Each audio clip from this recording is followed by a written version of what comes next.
We was on a heat wave, 39 not right now. Oh my word.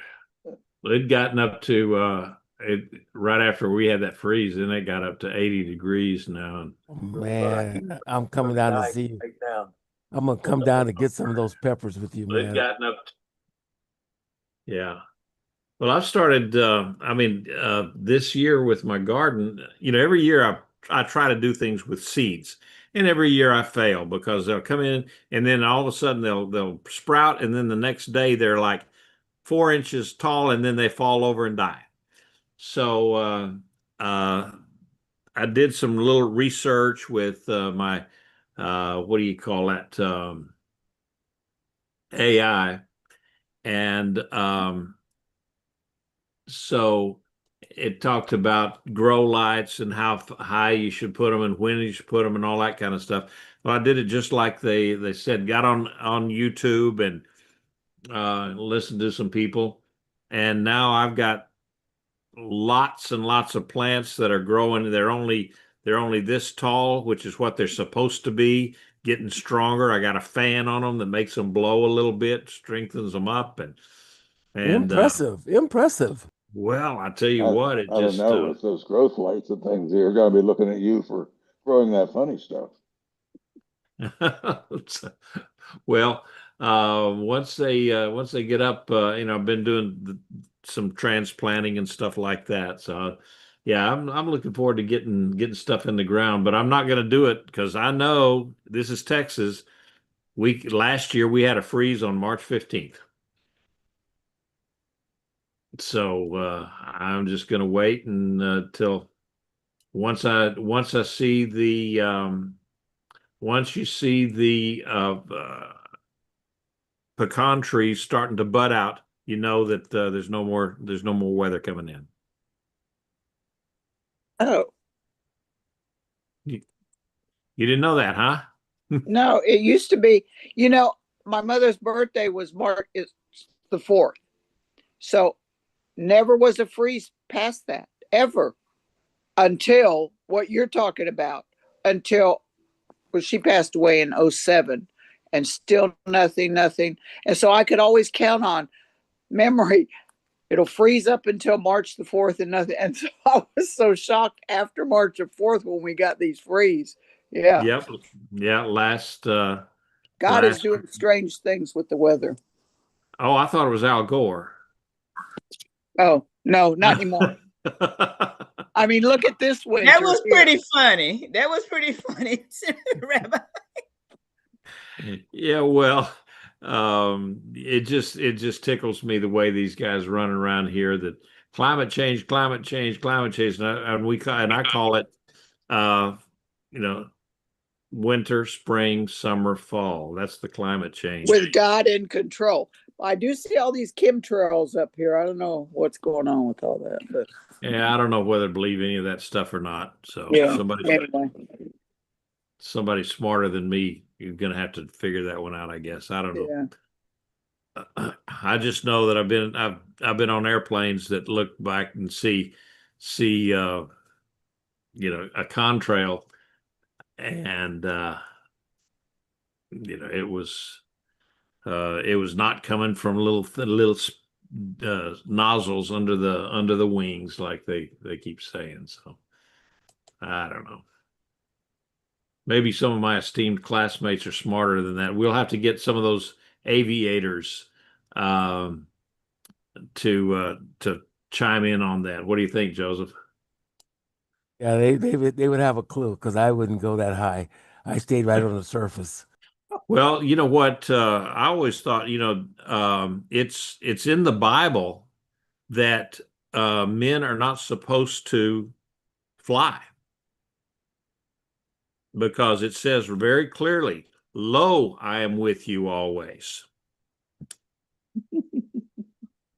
But bump. Okay, that's my dad joke. Al, you were gonna chime in.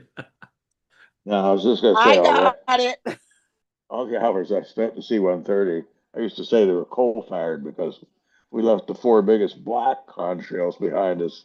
You could always, Yeah, yeah. With the state of of the equipment that we had in the Coast Guard. Yeah, it was not. I don't know if you guys were on that one where we lost the hydraulics going down to Mobile. Mobile, and Yep. pouring hydraulic fluid in the reservoirs, and we came down so hard that it damaged the nose gear pretty heavily.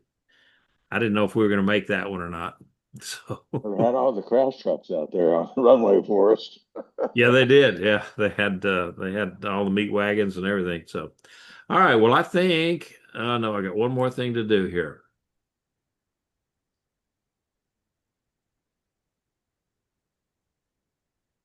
Okay.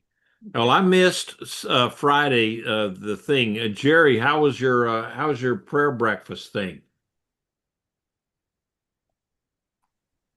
It was very good. We had 20 cadets and midshipmen from West Point, Merchant Marine, and Coast Guard. And I got to meet two people very prominent in my life. One is a guy named Gary Wilkerson. He was sharing our suite for some lectures. He is the president of World Challenge. His dad was David Wilkerson, who did Teton Oh Challenge. yeah, Brought yeah. me to the Lord back in 1965. So he was really happy to meet me. I was happy to meet him. And then a guy named Lorenzo Sewell, who's a pastor in East Detroit, a former gang member and drug dealer, transformed by Jesus. And he was in our suite as well. He didn't participate in the main breakfast, but he was over praying with some of the people in administration before they had to go before some hearings. So he's pretty outspoken, and he's a big guy and trying to get Detroit transformed by the gospel. Yeah, okay. But it was good. The bad part is that the president spoke for an hour and 17 minutes. Yeah, you don't have a brief conversation with him, do you? No, and kind of repeated himself too. Yeah, well, when we get to, all of us, when we get to his age, yeah, we tend to do that. When we get to his age, we tend to do that. Yeah, we really do. We tend to do that. So, But regardless, it was that was a little bit of a disconcerting for some. It was just a wonderful gathering of 2,700 people from around the world gathering in the spirit of Jesus. well, that was great. That was great. I know you worked hard to get the cadets and midshipmen and all that. You didn't get any midshipmen though, did you? Well, the Kings Point sent 8, but yeah, we got approval from the superintendent at Naval Academy the last day, Monday, but it was already oversold by 300, so they weren't going to let them in. But I don't know why somebody can't just go into the room and see him in January and say, "Hey, boss, can we get some cadets, midshipmen, to go over to this prayer breakfast?" And rather than, "I don't know. You got to go through all the formats, and you got to do this." Do that. Well, and then okay, you can go. Well, it's too late. all right. Well, let's get cracking here tonight, and hopefully we're gonna finish off Malachi chapter 3, and I'll begin with the blessing. See if I got my stuff up here. Come on here. Okay, I'm all set. Let's begin with the blessing. Baruch atah Adonai Eloheinu melech haolam asher kiddushanu b'mitzvotav v'tzivanu la'asok b'divrei Torah. Blessed are you, Lord our God, King of the universe, sanctifies us with his commandments and commands us to engross ourselves in words of Torah. Now, I'm finishing off chapter 3 tonight. Now, if you will notice that in your Hebrew, not in your Hebrew, but your English translations of the Bible, there is a chapter 4. However, in the Hebrew Bible, there's only 3 chapters. And so what happened is chapter 3 is 6 verses longer, and you only have the 3 chapters. Whereas in your, King James and the normal English Bibles, you'd have 4 chapters. That last chapter would be only 6 verses long. So I just included them all there. So Carl, you got your mic open. You had something to go? Just didn't turn it off. Oh, okay. Well, I'm going to go ahead and mute everybody now, and then that way, if you have something to say and you unmute yourself, then I know you're just chomping at the bits to say something. So here we go. All right. So beginning with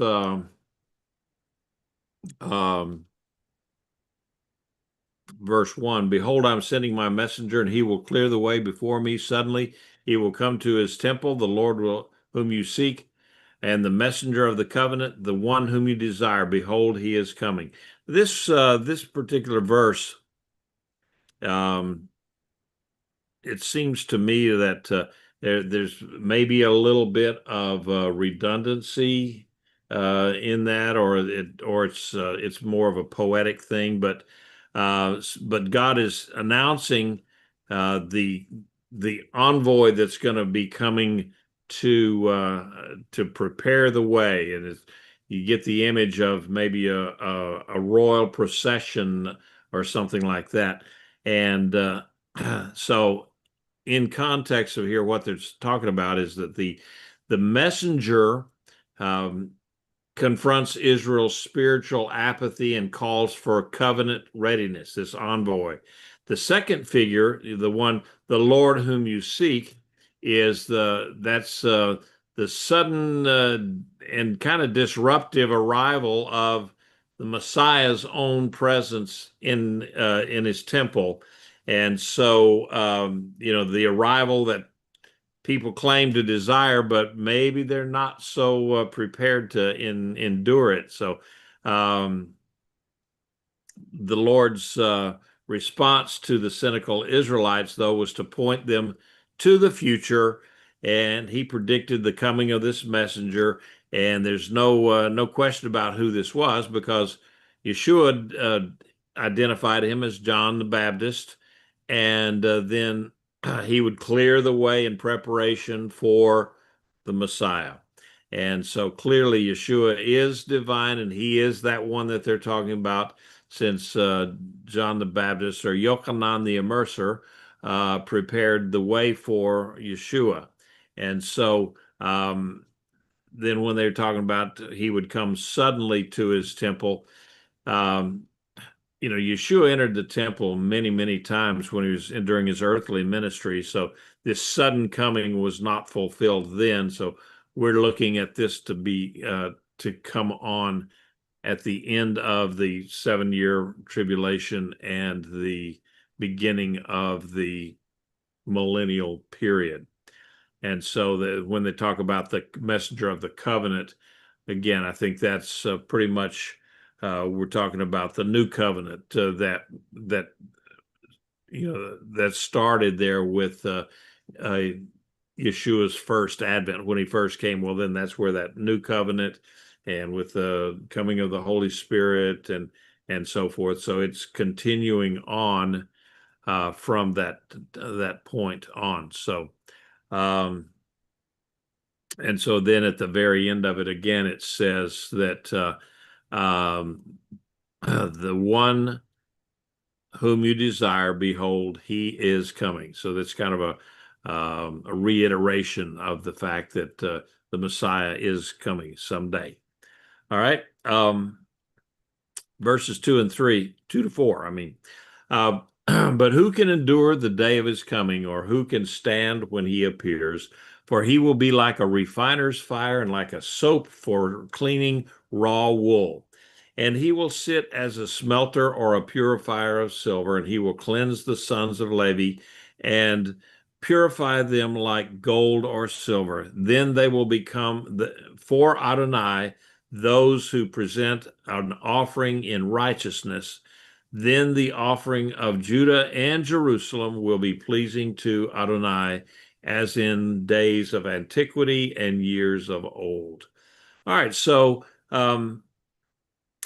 he asked two rhetorical questions, and it kind of exposes Israel's false confidence. They expect that because they're God's chosen people, then okay, we're good because we're God's chosen people. But it doesn't seem like it here. The imagery of a refiner's fire and launderer's soap, that signals that, okay, there's going to be some cleansing, and it's going to be painful and thorough, and it's going to be aimed at restoring covenant fidelity, not merely punishing. So the day of the Lord will be a day of judgment on the whole world, a day of disaster and death.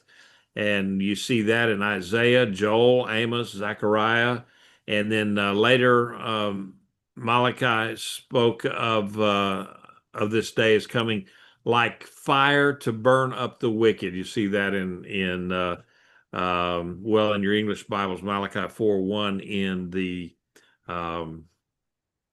in our Hebrew Bible, it's it would be like 19 or so. Yeah, 19, I guess, on chapter 3.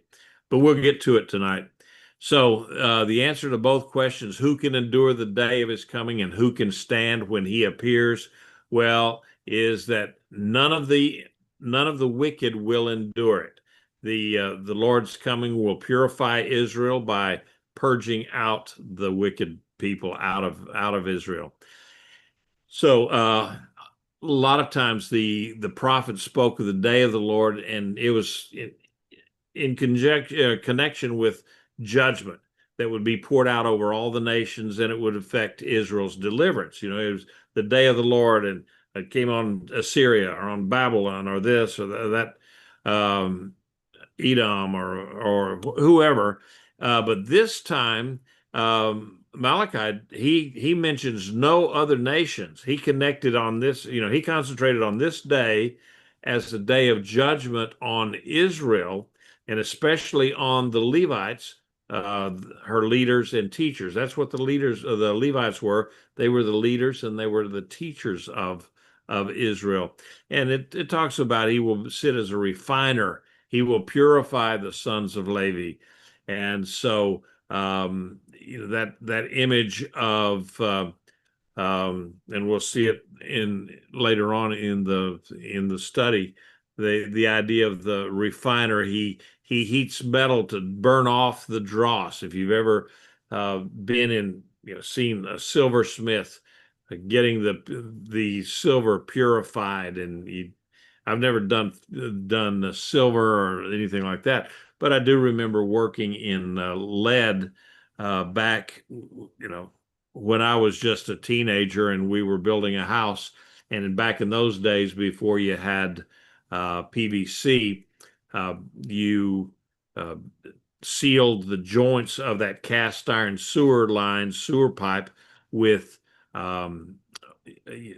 lead. You jam it full of stuff called oakum, and then you poured lead on it. But you ended up, you'd heat that lead up until it'd have a scum on top of brown, kind of like a black scummy stuff, and you'd scrape that off because that would weaken your joint, that would weaken your seal.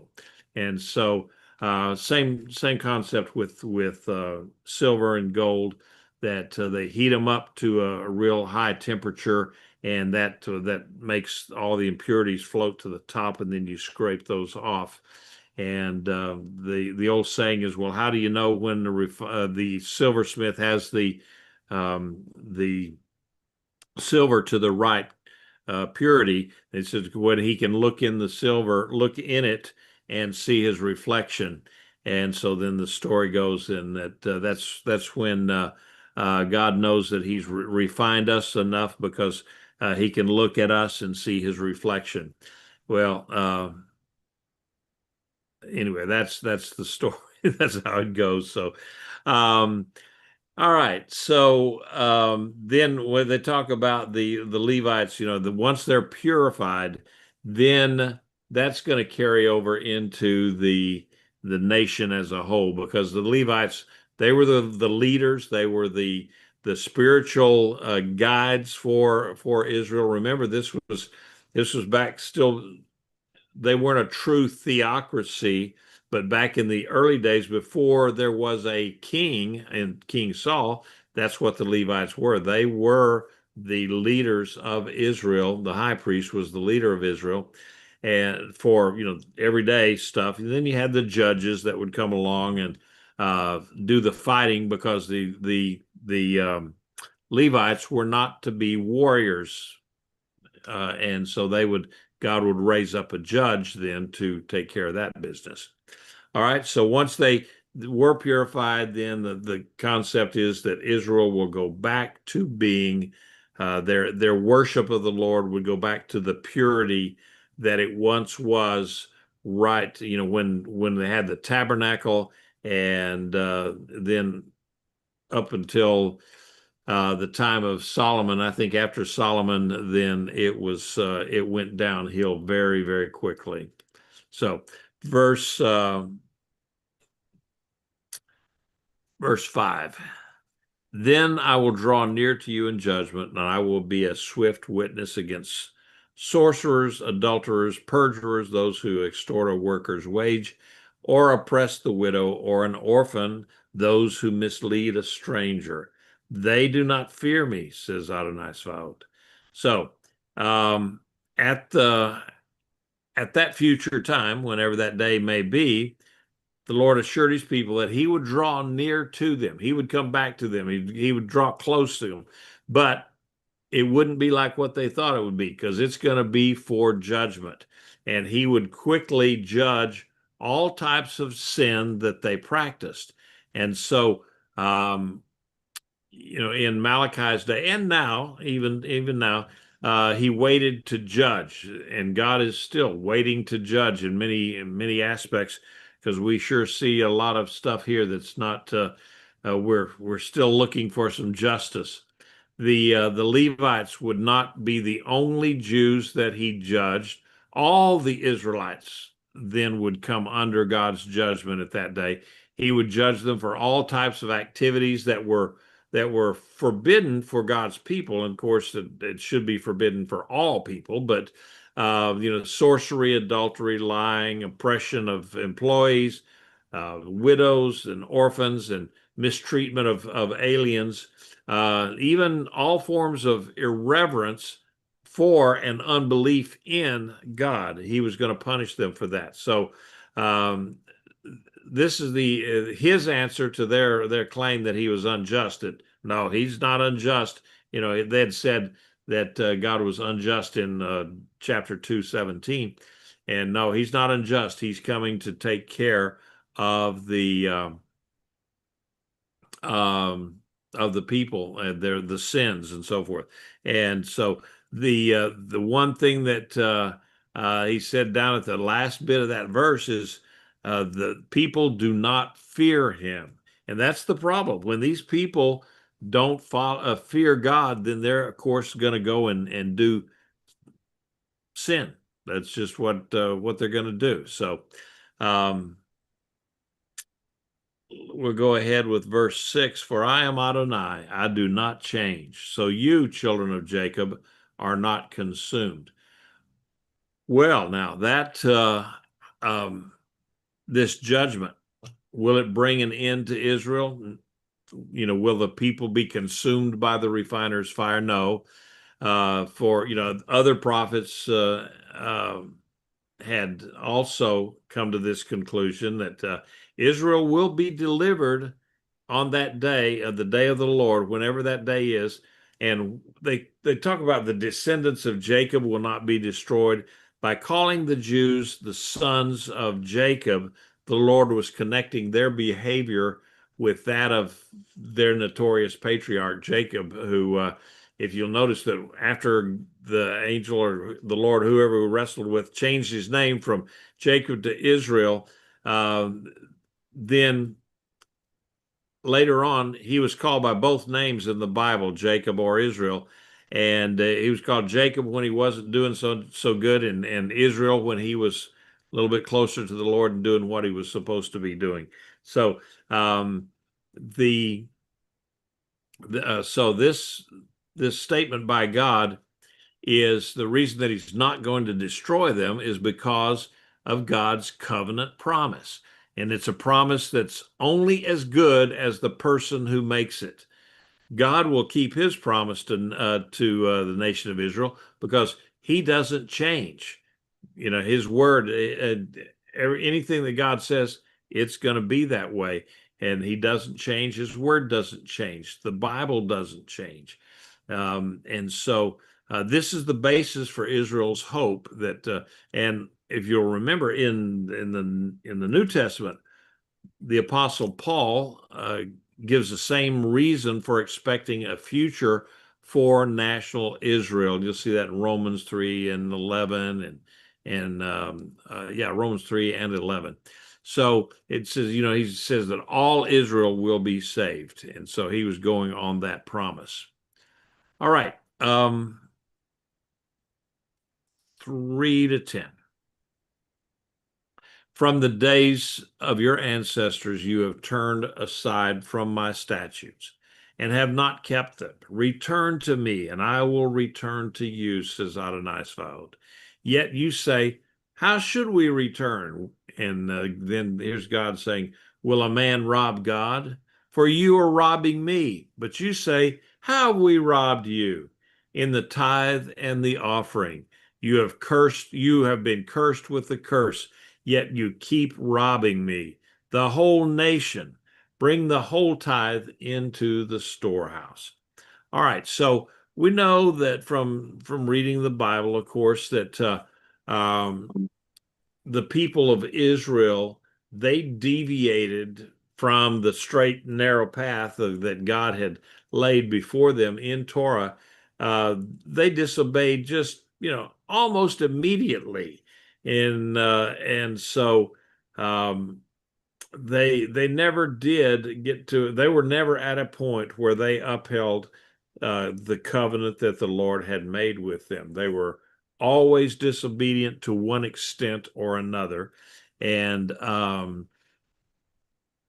so anyway, many times the Lord would call them back to repent, and they would. We saw the cycle in Judges where they would be doing well, and then they'd start slipping off, and then they'd get really into sin, and then an oppressor would come and oppress them, and then they would cry out to the Lord, and the Lord would send a judge to fight off the enemy, and then they were back up on top for a little while, and it just kept. And it was a cycle. I think Judges has like 7 of those cycles, if I remember correctly. And so that was just the way that they did. And so here he is now in Malachi, just pleading with Israel to return to me, and I will return to you, and draw close to me, and I'll draw close to you. And so, but then they come up with, says, oh yeah, how's that going to happen? Basically is what they're saying there when the Lord said, you come to me and I'll come to you. And they're very quick to say something like that. Oh yeah, well, I don't know how that's going to happen. And so he says, the Lord's told him and said, okay, well, it's because you're unfaithful in your tithing. Now, what does that mean? Okay, that the idea that so God is upset with them, but over money. No, that's not the question at all. He said, how did you have robbed me? They said, well, how do we robbed you? And because when they had asked, how do we return to you? He says, return to me with your tithes. Well, what's tithe? And I've said to people, said it lots of times that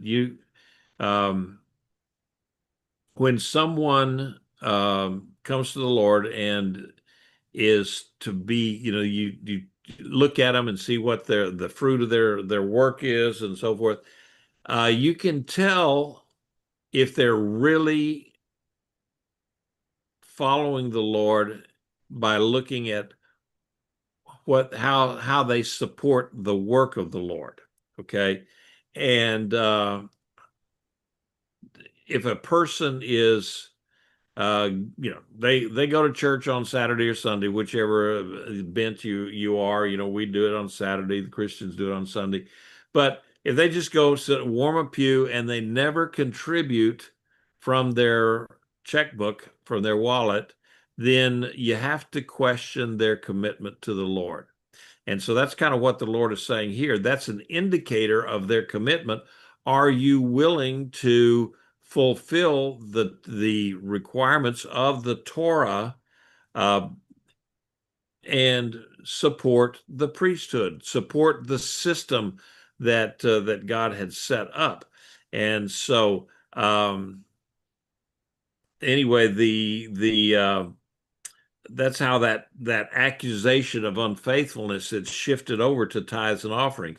Now, I don't know if you're aware of this. We talk about tithes being 10%, and that's what they talk about in New Testament times. They in today's world, we talk about a 10% tithe. That's what you should be giving to the Lord.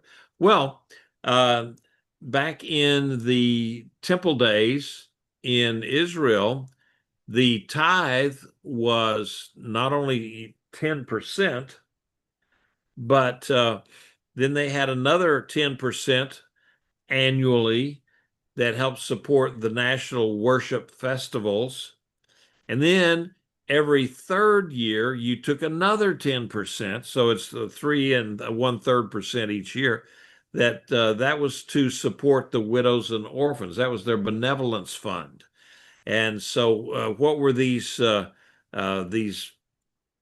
tithes for? Well, I think I've got no. They were basically for the first one, the Levitical. That's what supported the priesthood. Remember, the Levites did not have any inheritance in the land, because God said, I am their inheritance. And so they could not go out and own property and become prominent farmers or herdsmen or whatever, because they were Levites or they were priests. They did God's work, God's business, and nothing else. And so for that reason, God said, no, the people should support them. And in the sacrifices that we had every the days and then the various sacrifices that people bring in, that a portion of the meat, unless it was an olah, the burnt offering, but all the other ones, a portion of it went to the priests for their consumption. And then you also had Thanksgiving offerings or fellowship offerings, where the people would bring in an offering and they would share it with the priest. Then that way the non-clergy would have a chance to sit down and fellowship and eat with the priest, which normally they just those two circles they weren't really concentric. And so that was a good opportunity. And then it was also some of the sacrifices, because they could eat of the sacrifice. They would invite poor people in so that they could participate and eat from these sacrifices. And so they could do that on the first day. They could do that on the second day. If they had so much food that it wasn't all consumed, you could go into the second day. But then the Bible told them that whatever you do on that third day, you cannot eat of any of that sacrifice on the third day. Otherwise, you'd get real sick and you might even die over it. And it's kind of like the admonition on manna when they were in the wilderness, and God said, on Friday you pick up double the portion that you normally do, and it'll last you all the way through Saturday and Shabbat. But if you go out on Monday and said, well, I'm just going to gather up a lot of it, and it'll be good until I won't have to pick up the stuff tomorrow. Well, by tomorrow morning on Tuesday, all of your manna was rotten and had maggots in it. So, how did that work? I don't know. It's just the way that God set it up. So, but anyway, you also had this 10% annually for your national worship festivals. And that was part of it, was that you saved up this 10% because that's what financed your 3 trips to Jerusalem every year, because you had to go in for Passover, Shavuot, and Sukkot. Those were the 3 what we call regalim, that the people were required to come in and coming into Jerusalem and bring their sacrifices or bring their offerings. And so um, that's what financed that, is that you basically you made up um, uh, a festival or a feast savings account, and you would put it away for your trips to Jerusalem. And also part of that money again went into the priests' maintenance and their they didn't have really salaries, but how they supported the priests and their families. So and then of course we had that the poor tithe, and that was a benevolence fund. That was what they would put away, and the way I understand it, they would take that tithe. It would stay in the local community. You would bring that to a priest, because there were priests and Levites living all over Israel, and you would bring it to the priest or the Levite, and they would hold it and administer those funds to the widows and the orphans. And we know that they didn't really do that because there's stories in the Bible where the widow had nothing left in her home, just enough flour and oil to make one little cake. She was going to make one little biscuit for her and her son. They were going to eat it, and then they were going to die because there was nothing else left. No way of gaining any more, and until God provided for them.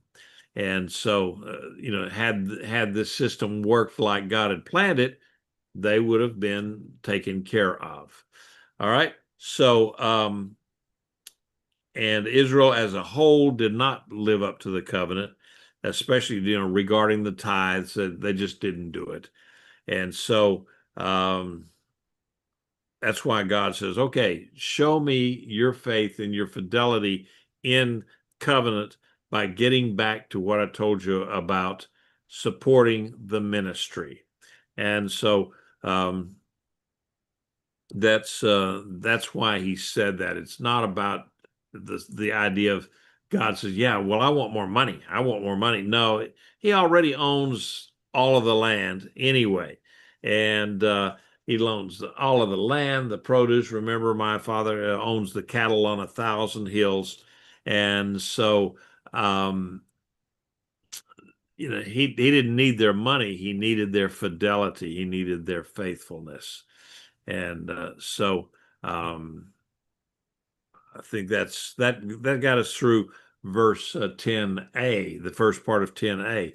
But then, any comments or questions on that so far that we got to? I figured when I got to tithing and all that kind of stuff, we'd have some kind of question. Well, let me ask you a question.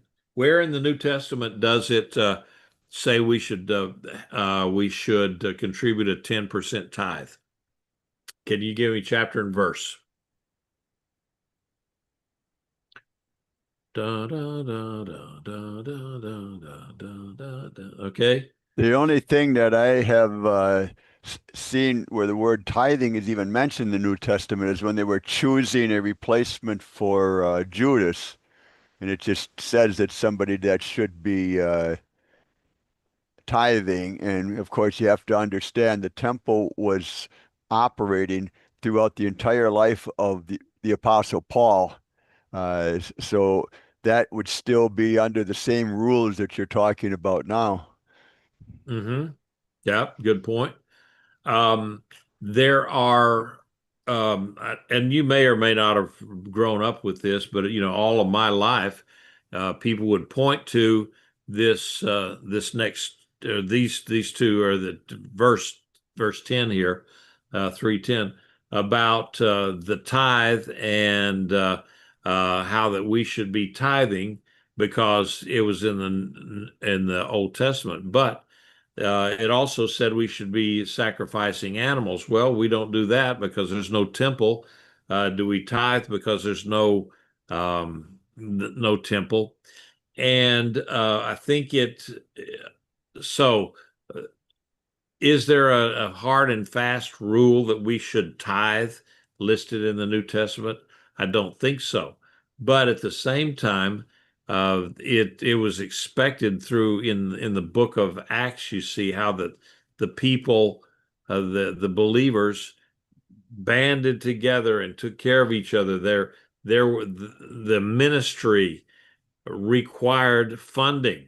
Uh, People like who was it? Dorcas did, and others, Priscilla and Aquila, and others that provided funds to fund the various emissaries. Paul and Peter and the other disciples. And so there are expenses to ministry. And so that's why people should, in the New Testament, is it a 10%? No, actually, because we have Messiah, and there's a whole lot. We all have it a whole lot better off than they did back in those days. Maybe we should be giving more. So, Carmen, you're up. Did they not say that they're worth their pay when they went out to preach? When they went out first to go around and preach to these places, did that say you're worth your pay? They deserve to be paid. The preachers, the ones sent out to spread the word, Um, and their keys, which would be Yeah. what today would be your pay. Yeah, yeah. Well, they did. It was expected, but there was not a hard. Where does it say stop tithing? Where in the New Testament does it say to stop? Okay, well, the point is that once the system of the temple died, I mean, the temple was destroyed. There was no longer a priesthood. There was no longer any kind of a religious entity in Israel. Then the need for tithes for the temple and the priests and all that arguably went away. Okay, or I mean, you agree with that? Yes. So Okay. But no, it doesn't say, okay, now we're in the New Testament and Jesus nailed the law to the cross, and so we don't have to do any of that stuff anymore. And all that stuff that was getting listed the in word the from you, and we still go to synagogue, and everybody still deserves it still costs to go there. And Oh yeah, well, and so that's the argument today is that yeah, it still costs money to have a ministry, and um, the excesses of ministry uh, today just astound me sometimes. That you have these preachers living in multi-million-dollar mansions and they have security guards and they have their private jets and all of that kind of stuff. That's a far cry from the master himself. And so okay, okay, Carl, you had your mic open, and then Yeah, I Joseph. just would want to say that in Old Testament times, the synagogues were all offerings over and above, just like they are today. I mean, that part hasn't changed. The uh, sacrificial system is no longer. So now, and what I've never ceases to amaze me, like I don't know if you like watching The Chosen as a series, but I get quite a kick out of it because the author of that has at least attempted to grapple with. All my life, I've wondering, well, how was that whole thing financed? You've got Yeshua with, okay, you Yeah. got 12 apostles, but then you had a contingency of women traveling with them that were with them, and so yeah, it's wealthy women that were supposedly supporting this thing all the way along, and it isn't a whole lot said about it. But it had to be the same thing with the Apostle Paul and the congregations in that there too. So your point is well taken. It costs significant resources to make this all happen, and that must still continue today. But the tithe in the Old Testament was it was food, it was animal Oh yeah. sacrifices, and that it wasn't usually cash. The only cash part is you paid yourself to make the trip because in later years the Sadducees who ran the temple would not accept your animal. You had to buy one from them, and that whole system that got Oh, that you got had so to cleanse the corrupted. temple.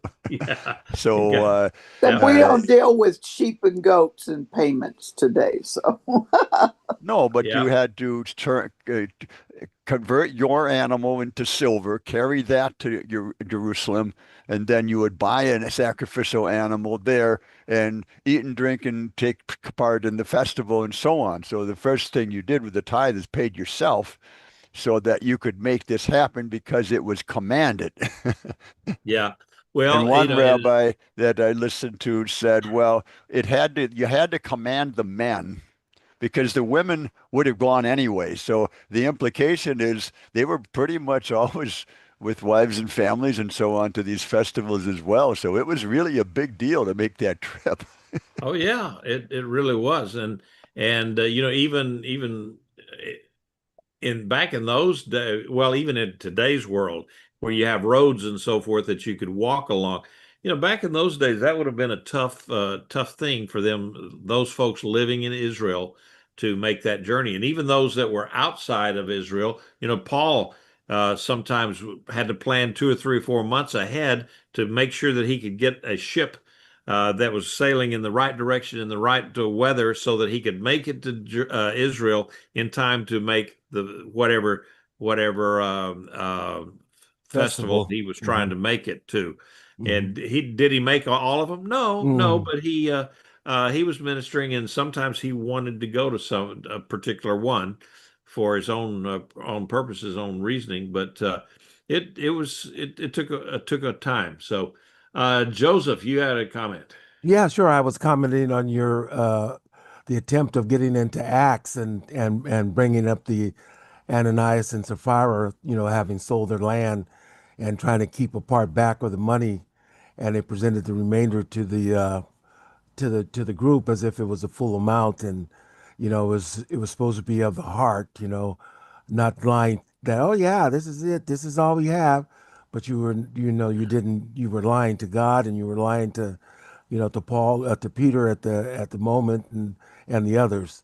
And so I thought you were, trying to say that it's supposed to be from the heart.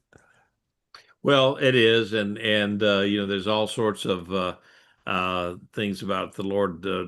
Loves a cheerful giver. I think Gerald said that in the chat, reminded us of that, and so yeah, the idea of tithing. And I've heard people say, yeah, oh, it's definitely commanded that we have to tithe. Um, I'm not real sure that I can go along with that. Is it a good thing to do?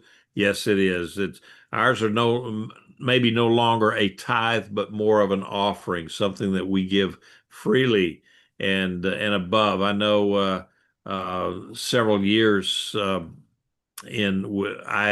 had to fight with IRS because they said, well, people don't give that kind of a percentage, especially when they don't make any more money than a lieutenant junior grade or a lieutenant in the Coast Guard. And I said, well, here's all of my checks, and here's all of the every one of my receipts.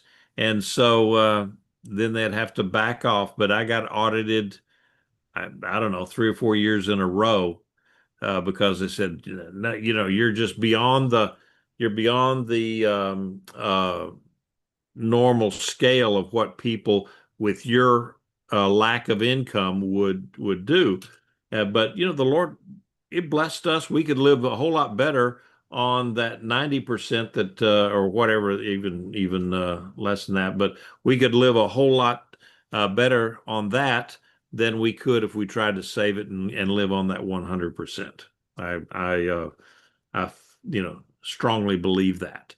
And so, and with that in mind, then let's go to the next part of verse 10, where it says, "Then there will be food in my house." Sure, if you tithe, then the priests, the Levites, will be able to live on that, and there will be food in God's house.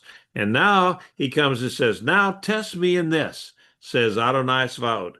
"If I will not open for you the windows of heaven and pour out blessing for you until no one is without enough, I will rebuke the devouring pest for you, so it will not destroy the fruit of your land, nor will your vine be barren in the field." Adonai Svaot says, "All the nations will call you blessed, for you will be a land of delight," says Adonai Svaot. Okay, so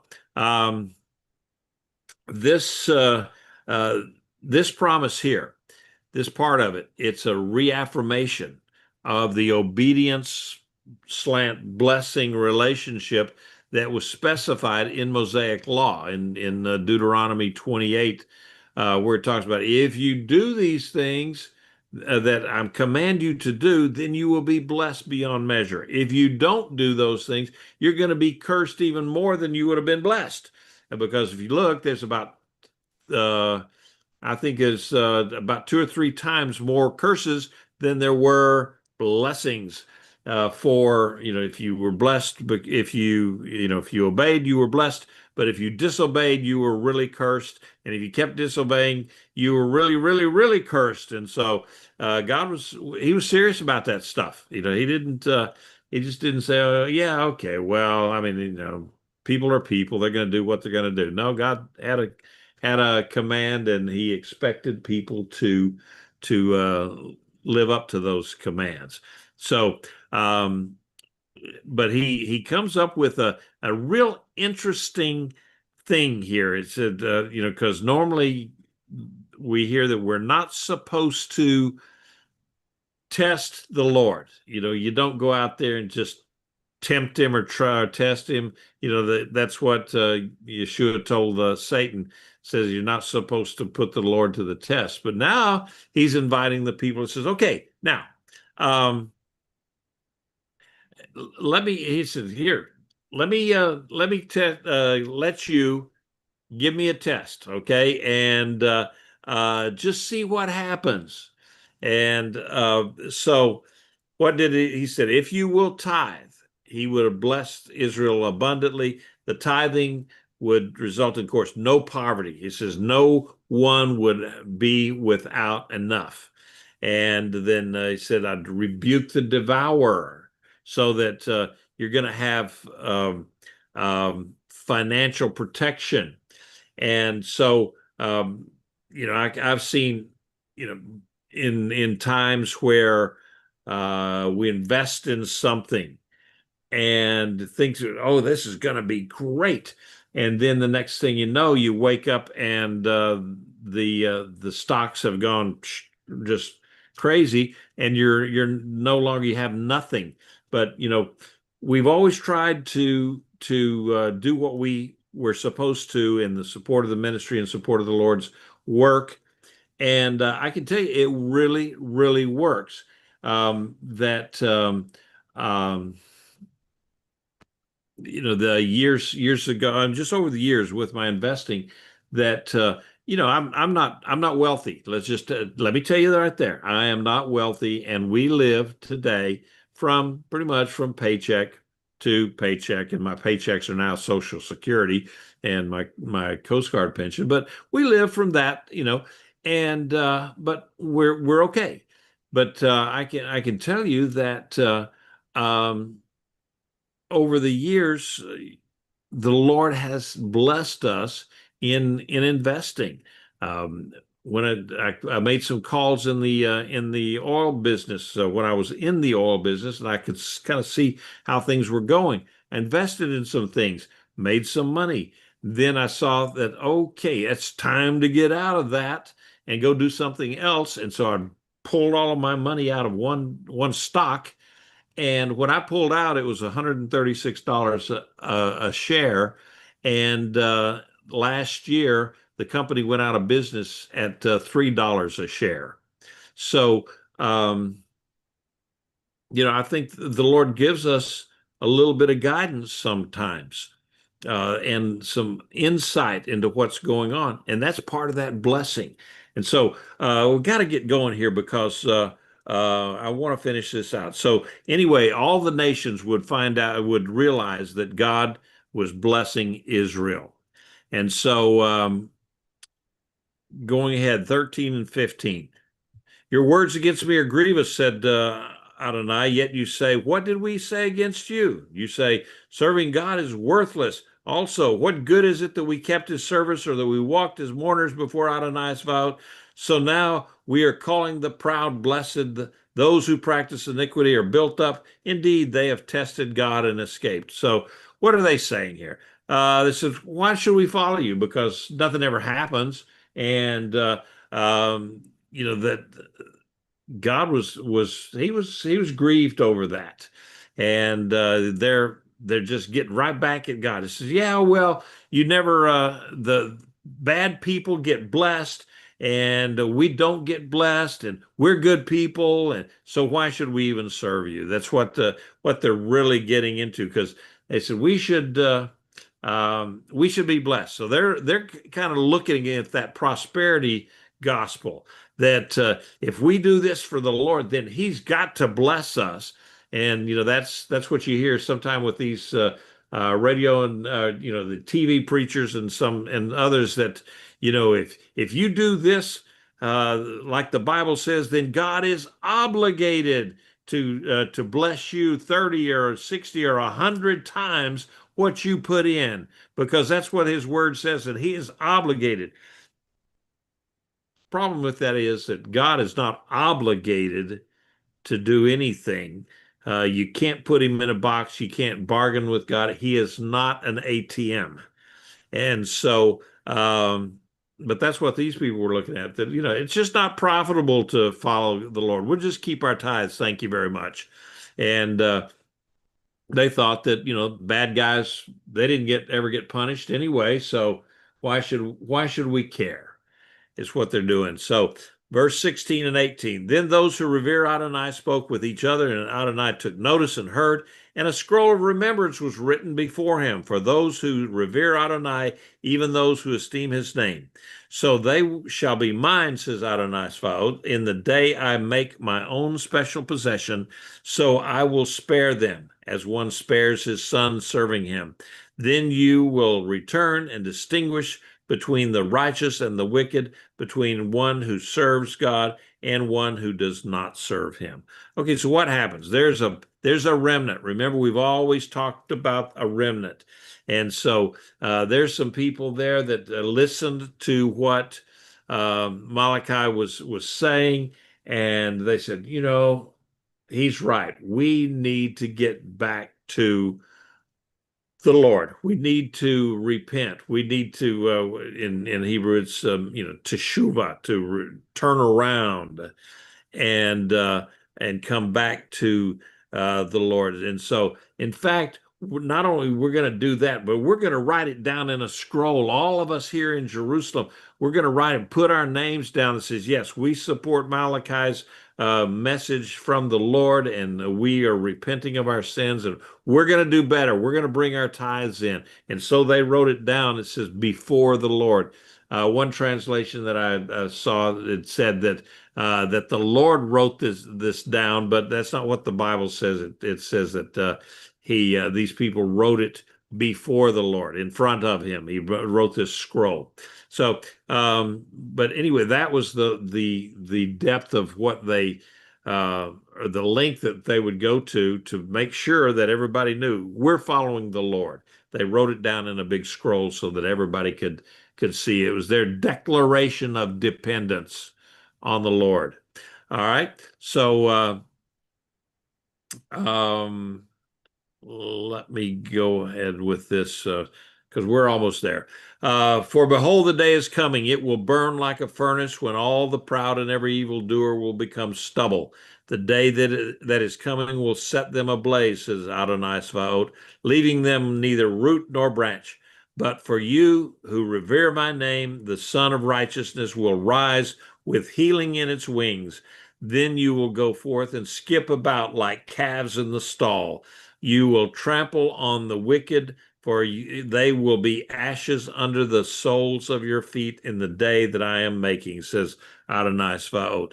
This is an interesting verse, and it conjures up uh, uh, ideas in my mind, growing up on a farm, that the idea of a calf skipping about, and if you've ever seen young calves, how they cavort around, and goats are even more so. They're a whole lot more fun to watch.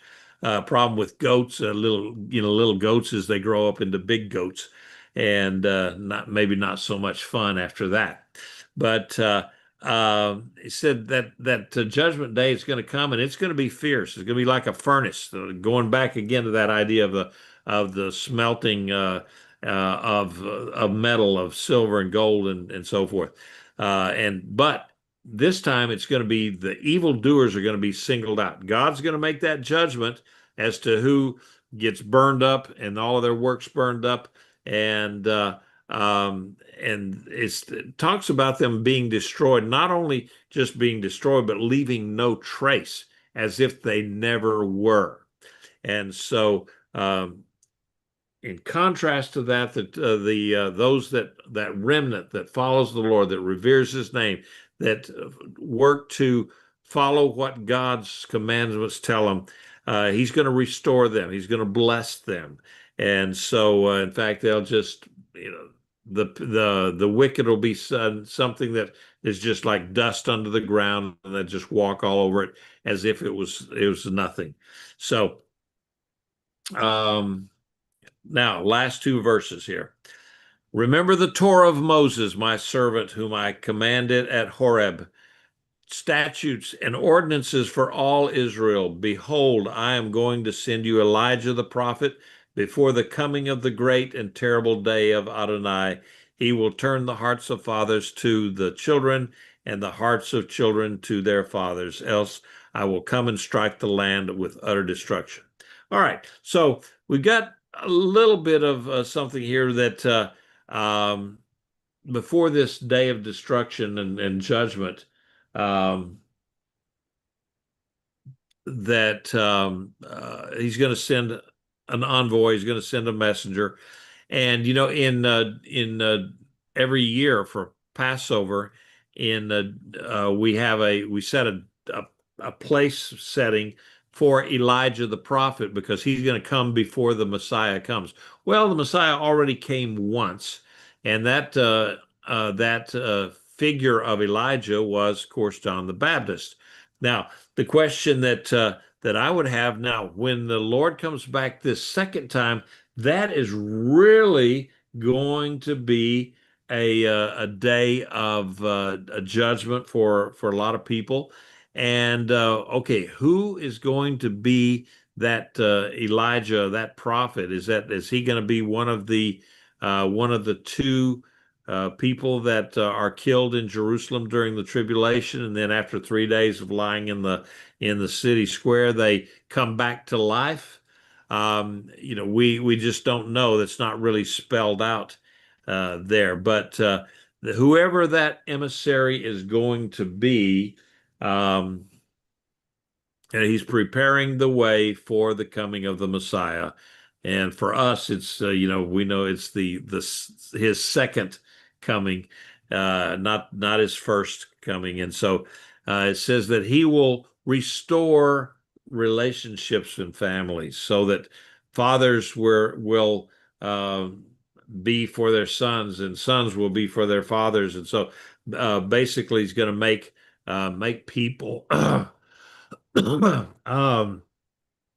He's going to renew their relationships, with their familial relationships.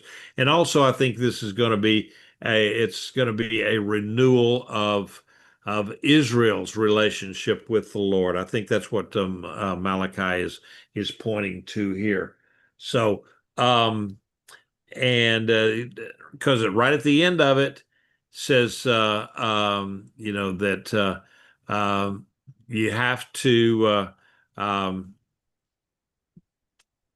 Says if where is it? I'm seeing. Okay, he will return to the children. Okay, else I will come and strike the land with utter destruction. So they better get right with the Lord and get back to following his precepts, walking with the Lord, as it were. Or he said he would destroy the land. Okay. Also in the chat, Gerald said Peter also says by the Holy Spirit that the elements shall melt with fervent heat, but we, according to his promise, look for the new heavens and new earth wherein dwells righteousness. Okay, yeah, that particular part of where the heaven and earth will be destroyed by fire, not by water. That will be at the end of the of the millennial period, after the Satan is cast into the lake of fire forever. And at that point, the Lord says he's going to just start over with a new heaven and new earth. They'll have a new heaven and new earth, and then the city, new Jerusalem, will be sitting there. That's the 1,500 miles cube, each in each direction. So that will be after the millennial period. All right, so we have finished off with the book of Malachi, and I ended up with this chart here that you can read it, and maybe you have, of the theme of each one of the prophetical books of the Bible, not only just the minor prophets, but you got Isaiah and Jeremiah and Daniel, Ezekiel, and then along with the uh, minor prophets, and just kind of gives an idea. For instance, Isaiah his main theme was the holiness of God. Of course, we're going to jump into Jeremiah next week, and that is going to be talking about the judgment of God. Remember, Jeremiah was called the weeping prophet because why? He was bringing he was bringing the word of judgment. And I'm reaching over here because I need a forklift to get this thing. And here's the book that we're going to be looking at this next time around. And you will see that it is quite sizable. I could use this for dumbbells, I think. And it's it's probably 2.5, 3 inches thick, and it's got by the time you get back into the actual commentaries and not the indexes and the glossary and the bibliography and all that, there's 970 pages. So it's going to take us a little while to get through it. I can say for sure. So, but I'm looking forward to it. I think Jeremiah is a very interesting fellow, and we can. I may try to meld that in with some of his writings in Lamentations. That may be a little bit too ambitious, but we'll see how it works out. So, any other comments or questions as we finish off Malachi and then go on to next week to Jeremiah? Yes, No, sir, but Joe. thank you. Thank you. All right, you're quite welcome. Quite welcome. Okay. Rabbi. Hey, Joseph, Joy and Joseph. Good to have you on board with us tonight.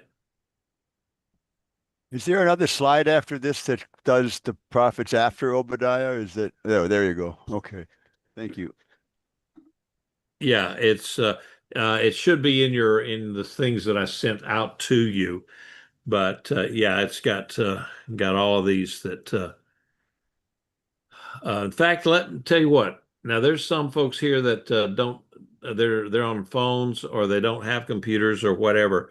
I'm just going to read them off if you don't mind. The theme that shows the character of God in each one of these things. Isaiah is the holiness of God. Jeremiah, the judgment of God. Lamentations, the sorrow of God. Ezekiel talked about the glory of God. And Daniel, well, he was talking about the sovereignty of God. Hosea, the guy that married the lady who was not really on the up and up there, the love of God. Joel, the severity of God. Amos, the righteousness of God. And Obadiah, the justice of God. And then going on to Jonah, the compassion of God. Micah was the leadership of God. Nahum was the wrath of God. Habakkuk was the trustworthiness of God. The theme of Zephaniah or Zephaniah, if you're from Texas, the day of God. Haggai, he was the zeal of God. And of course, Zechariah was the power of God. And then finally, we've got Malachi and talked about the patience of God. So those are all the ones that were listed. And those of you that are calling in on a phone and don't have it in front of you, that's what those were. So other than that, I think I've got that's all of it for tonight, and we'll jump into Jeremiah next week. Probably next week, it may take a couple of weeks just to get through a introduction for Jeremiah. I'm not making any promises on that. So anyway, God bless you all, and okay, I see Scott and Laura, your mic is open. Yeah, are you able to email that list that you just went through? Yeah, I sent it out to you already today. Oh, did you? Okay. Is it in the outline? Yes. It's Okay. well, let's All right. see. Hey, okay, yes, it's in the PDF that I sent out to everyone. Yes. Okay. All right. That's what I wanted to know. And thank you for tonight. You're welcome. All right, we'll see all of y'all next week for Jeremiah. Yirmiyahu, as we say in Tel Aviv. All right, good night. Okay, good night.